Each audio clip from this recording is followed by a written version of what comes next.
Que faire quand votre ancien colocataire de fac remporte un prix Nobel ou que votre cousine décroche le rôle principal dans une série Netflix? Dans notre monde moderne, hyper connecté, la réussite des autres nous assaille à chaque instant. Autrefois, nous devions attendre une réunion de promotion ou une fête de classe pour constater l'ascension de nos pairs. Aujourd'hui, il suffit de jeter un coup d'œil à Facebook ou LinkedIn pour voir défiler les succès professionnels, les voyages exotiques et les vies idylliques. Cette omniprésence des accomplissements d'autrui alimente des comparaisons incessantes et une pression sociale continue. Comment dès lors gérer cette avalanche de succès qu'affichent nos collègues sans sombrer dans la mélancolie ou la jalousie? Plutôt que de vous ruiner en gadget tape à l'œil pour rivaliser directement avec ces prodiges, pourquoi ne pas jouer la carte de l'originalité? Si certains succombent à la tentation de rehausser leur propre image en s'achetant des objets de luxe, un stylo Montblanc ou une montre Rolex, pour tenir tête à la réussite ostentatoire de leurs collègues, il existe une approche plus subtile, la pirouette ou stratégie du pivot. Prenons l'exemple de Pauline, qui à la dernière réunion du personnel se retrouve assise à côté de Marc, récemment promu au poste de directeur régional après un MBA à l'ESCP. Tandis que Marc exhibe son nouveau MacBook comme un trophée, Pauline ne tente pas de rivaliser en se procurant le dernier gadget Apple.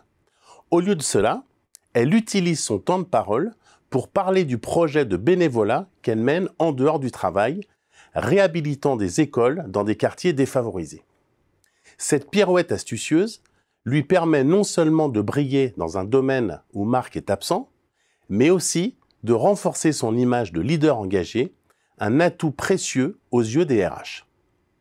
En lieu et place d'une compétition frontale dans le même domaine, où leur pairs excellent, nombre d'individus préfèrent afficher leur réussite dans des sphères où ils possèdent un réel avantage comparatif. Cette pirouette, loin d'être une réaction anecdotique, s'observe dans une variété de contextes. Prenons les coureurs par exemple. Ceux qui affichent fièrement leur succès dans un marathon ou un triathlon ne le font pas seulement pour vanter leur forme physique, ils le font souvent en réaction au succès financier ou professionnel de leurs amis moins athlétiques. Pourquoi ce pivotement de statut est-il si attractif? Tout simplement parce qu'il permet de modérer le stress lié aux comparaisons sociales.